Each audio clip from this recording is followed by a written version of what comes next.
Hello दोस्तों, movie की शुरुआत में हम एलिस और लुकस नाम के दो बच्चों को देखते हैं जो कि अपने डैड के साथ अपनी मॉम के घर रहने के लिए जा रहे होते हैं। डैड उन्हें घर के बाहर ही छोड़कर बाहर से वापस चले जाते हैं। जब एलिस और लुकस घर के अंदर जाते हैं तो वो दोनों काफी एक्साइटेड होते हैं अपनी मॉम से मिलने के लिए, लेकिन घर के अंदर काफी ढूंढने के बाद भी उन्हें उनकी मॉम नहीं मिलती, बल्कि घर का सारा सामान बहुत बिखरा हुआ होता है। अब कुछ ही देर में उनकी मॉम बाथरूम से बाहर निकलती हुई दिखाई देती है। उन्होंने अपने फेस पर एक मास्क लगाया हुआ होता है और वो दोनों से कहती है कि मेरे फेस की सर्जरी हुई है, इसलिए मैं ये फेस मास्क नहीं उतार सकती हूँ, जिसकी वजह से उन बच्चों का अपनी मॉम से मिलने का एक्साइटमेंट बहुत कम हो जाता है।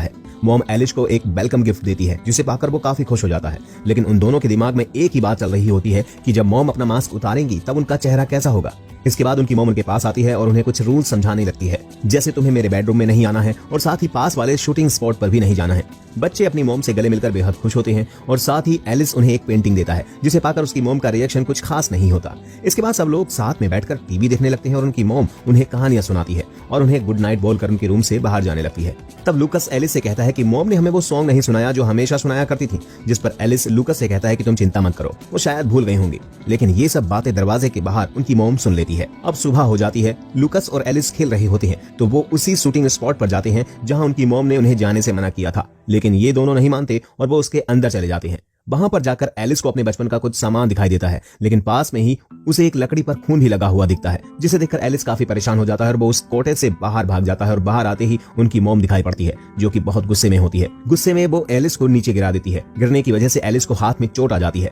लुकस एलिस की चोट पर दवाई लगा रहा होता है, लेकिन उन दोनों के दिमाग में वही बात चल रही होती है। अब रात हो जाती है। एलिस सो रहा होता है, तभी उसे फिर से वही चीज ब्लड स्पॉट दिखाई दे रही होती है और एक गन शॉट की वजह से उसकी आंख खुल जाती है। एलिस उठकर देखता है तो उसने बिस्तर गीला कर दिया होता है। अब इसके बाद एलिस रूम से बाहर जाता है तो वो अपनी मॉम को किसी से फोन पर बातें करते हुए देखता है। वो किसी से बोल रही होती है कि मैं ये नाटक करते हुए अब थक गई हूँ। तभी एलिस कुछ आवाज देता है और उसकी मॉम को पता चल जाता है कि यहाँ पर कोई था, लेकिन एलिस वहां से भागकर अपने रूम में जाकर सो जाता है। इसके बाद भी उसकी मॉम को उस बात पर विश्वास होता है कि यहाँ पर एलिस ही आया था। सुबह होते ही एलिस लुकस को सारी बातें बता रहा होता है तो तभी उनकी मॉम को फिर से किसी की कॉल आ जाती है। वो बात करने के लिए अपने रूम के अंदर चली जाती है। ये दोनों भी अपनी मॉम के पीछे पीछे उनके रूम में पहुंच जाते हैं और दरवाजे के बाहर से ही पूरी बात सुन रहे होते हैं, लेकिन उन्हें अंदर से कोई आवाज नहीं आती। इसलिए बच्चे अपना शातिर दिमाग लगाते हैं और वॉकी टॉकी को एक रस्सी से बांधकर अपनी मॉम के बेड के नीचे रखने के लिए एलिस अंदर जाता है और वो नोटिस करता है कि उनकी फोटो मॉम के रूम में नहीं लगाई गई है। तभी उसकी मॉम कमरे में आ जाती है और वो बचने के लिए एक पर्दे के पीछे छिप जाता है। अब मॉम रूम में पहुंचते ही डांस करने लगती है और साथ ही वो सिगरेट भी पी रही होती है। इन सब बातों के अलावा उनकी नजर पास में बड़े डस्टबिन पर पड़ जाती है, जहां पर वो अपनी बनाई हुई पेंटिंग्स को उस डस्टबिन के अंदर देखता है। अब एलिस का शक और भी बढ़ जाता है कि ये उसकी मॉम नहीं है। इसके बाद हम उसकी मॉम को देखते हैं जो कि बाथरूम के अंदर जाती है और अपने मास्क को उतार रही होती है, लेकिन एलिस की तरह ही हमें भी उनका चेहरा नहीं दिखाया जाता। एलिस जो बेड के नीचे छुपा हुआ काफी डरा हुआ होता है, लेकिन अब उसे पूरा विश्वास हो चुका था कि ये उसकी मॉम नहीं है। मॉम जब बाथरूम से बाहर आती है तो पास में ही पड़ी पेंटिंग को देखकर उसकी मॉम समझ जाती है कि रूम में कोई आया था और वो उस ड्राइंग को फाड़कर डस्टबिन में फेंक देती है। इसके बाद एलिस लुका से बात कर रहा होता है और उसे सारे इंसिडेंट बताता है। अब ये दोनों सच का पता लगाने में जुट जाते हैं। सबसे पहले तो ये अपनी मॉम की एक फोटो खींच लेते हैं और उनकी पुरानी फोटो से मैच करके देखते हैं। तब वो उनको मैच कर रहे होते हैं तो उन्हें पता चलता है कि उनकी मॉम की आंखों का कलर तो ग्रीन था, लेकिन अब उनकी आंखों का कलर ब्लू हो गया है और ये बात उनके शक को पूरी तरह से यकीन में बदल देती है। तो ये बात एलिस अपने डैड को भी बताता है कि वो हमारी मॉम नहीं है। जब ये बात मॉम को पता चलती है तो वो कमरे में आती है और एलिस पर बहुत जोर से चिल्लाती है और साथ ही उसके फोन को लेकर वहां से चली जाती है। मॉम का गुस्सा इतना ज्यादा होता है कि वो उसके फोन को तोड़ देती है। अब इस बात पर तो लुकस को पूरी तरह से विश्वास हो जाता है कि उनकी मॉम हो ही नहीं सकती और अब ये दोनों डरने भी लगते हैं क्योंकि उन्हें पता है कि ये उनकी मॉम नहीं है तो उन्हें अपनी जान का खतरा भी होता है। इसलिए ये दोनों अपने कमरे को लॉक करके सोते हैं। जब एक सो रहा होता है तो दूसरे को जागना होता था ताकि वो पहरेदारी कर सके। अब जैसे ही जागने की बारी एलिस की आती है तो वो उस रूम को खोलकर बाहर जाता है। वो अपनी मॉम को बाथरूम में देखता है जो कि बाथटब में होती है और उनके फेस पर फेस मास्क लगा हुआ था। इसी का फायदा उठाकर एलिस उस मास्क को हटाने की कोशिश करता है, लेकिन तभी उसकी मॉम की आंख खुल जाती है और वो उसको देख लेती है।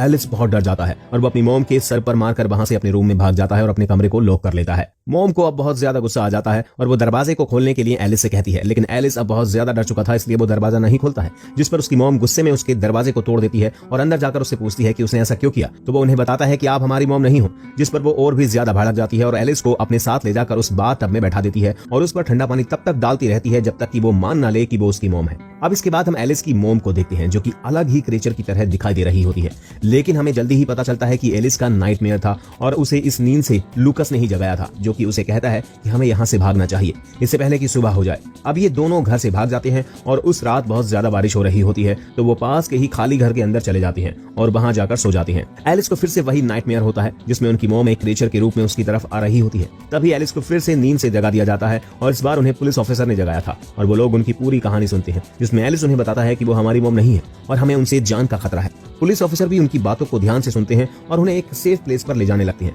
लेकिन तभी हम देखते हैं ये लोग तो उन्हें उनके घर लेकर जा रहे हैं। एलिस को समझ आ जाता है कि बच्चों की बातों का कोई भी भरोसा नहीं करता है। अब ये घर पहुंच जाते हैं जहां हमें पहली बार एलिस की मॉम का फेस दिखाई देता है, जो कि उसकी ही मां होती है। वो पुलिस ऑफिसर को थैंक्स बोलती है और बहुत सारी बातें उनसे करती है। तभी लेडी पुलिस उसके फेस पर लगी चोट के बारे में पूछती है, जिस पर वो उन्हें झूठ बोल देती है कि ये चोट नहाते टाइम लग गई थी। पुलिस वाले भी ज्यादा शक नहीं करते क्योंकि एलिस की मॉम टीवी स्टार थी और पुलिस वाले भी उनके फैन थे। अब पुलिस वहां से चली जाती है। अब ये दोनों आपस में बात ही कर रहे होते हैं कि आखिर बच्चों की बात सुनता ही कौन है, इसलिए हम सुबह होते ही यहाँ से भाग जाएंगे। दूसरी तरफ हम उनकी मॉम को देखते हैं जो कि इस बात से दुखी है जो उन्होंने एलिस के साथ किया था। अब सुबह हो जाती है। हम एलिस को उसके बेड से बंधा हुआ पाते हैं, जो कि एलिस से खुद को रिलीज करने के लिए बोलती है। लेकिन एलिस उन्हें उनकी पुरानी फोटो दिखाकर पूछता है कि तुम्हारी आंखें तो ब्लू थी, ये ग्रीन कैसे हो गई। तब उसकी मॉम उसे समझाती है कि शूटिंग करते टाइम मैं लेंस यूज करती हूँ और वो लेंस मेरे पर्स में है, चाहे तो देख लो। एलिस थोड़ा कंफ्यूज होता है और वो लूकस से पर्स को चेक करने को बोलता है। लूकस जब पर्स देखता है तो उसमें लेंस नहीं थे और साथ ही हम देखते हैं कि ये दोनों अपनी मॉम पर पानी डालकर उन्हें टॉर्चर कर रहे होते हैं। मॉम एलिस से कहती है कि मेरे हाथ खोल दो, मुझे पेन हो रहा है। एलिस को बहुत तरस आ रहा होता है। वो एक हाथ खोलने के लिए कैंची उठाता है, तभी लूकस आ जाता है और उसे ऐसा करने से मना कर देता है। वो उससे कहता है कि अगर हमने इन्हें छोड़ दिया तो ये हमें मार देंगे। लूकस बैग में सामान भरने लगता है। तभी वही पुलिस ऑफिसर घर आ जाते हैं और लूकस और एलिस बेहद डर जाते हैं, लेकिन वो दोनों उनको झूठ बोलकर वापस भेज देती हैं। अब लूकस और एलिस घर छोड़कर जा रहे होते हैं, लेकिन एलिस का मन बिल्कुल भी नहीं था कि वो अपनी मॉम को ऐसे छोड़कर जाए। वो लूकस से बहाना बनाकर घर के अंदर जाता है और सबसे पहले वो अपनी मॉम का पर्स देखता है, जिसमें उसे लेंस मिल जाते हैं। तो सोचता है कि लूकस ने उससे क्यों झूठ बोला। अब इसके बाद एलिस अपनी मॉम को खोल देता है और उनसे कहता है कि ये सब करने के लिए उसे लूकस ने कहा था। उसकी मॉम उसे गले लगा लेती है। वो एलिस को लेकर बाहर आती है। लूकस वहां नहीं दिखाई देता, तो उसकी मॉम एलिस को लेकर उसी कॉटेज में जाती है। एलिस वहां जाने से डर रहा होता है, लेकिन इस बार उसकी मॉम उसे उस स्पॉट पर ले जाती है जिसका सपना उसे हमेशा आता है। ये स्पॉट कुछ और नहीं बल्कि गोली से बना हुआ छेद था। अब हमें यहाँ एक शॉकिंग सच पता चलता है कि कुछ समय पहले जब एलिस और लूकस खेल रहे थे, तब गलती से लोडेड गन एलिस से चल जाती है और गोली सीधे लूकस को लग जाती है। इसलिए एलिस यहाँ आने से डर रहा होता है। अब हमने जितना भी लूकस को देखा वो वास्तव में था ही नहीं, वो तो सिर्फ एलिस के भ्रम में जिंदा था, क्योंकि वो एक्सेप्ट ही नहीं कर पा रहा था कि वो मर चुका है। सेम उसकी मॉम की हालत भी ऐसी ही थी। जब से लूकस मरा था, उसकी मॉम इस बात से बेहद परेशान थी कि एलिस लूकस को भूल नहीं पाया है, बल्कि वो तो उसे बिल्कुल नॉर्मल इंसान की तरह अपने साथ मानता है। अब ये सारी बात जब उसकी मॉम को पता चल जाती है, तो एलिस अपनी मॉम को शूटिंग सेट से धक्का दे देता है, जिससे नीचे गिरने की वजह से उसकी मॉम मर जाती है। तभी लालटेन से पूरा सेट जल जाता है और हम एलिस को भागते हुए देखते हैं। तभी पीछे से एलिस की मॉम और लूकस आ जाते हैं। मॉम एलिस से कहती है कि तुमने कुछ गलत नहीं किया और उसे गले लगा लेती है। यानी अब लूकस और मॉम दोनों उसके भ्रम में जिंदा रहेंगे और मूवी यहीं पर समाप्त हो जाती है।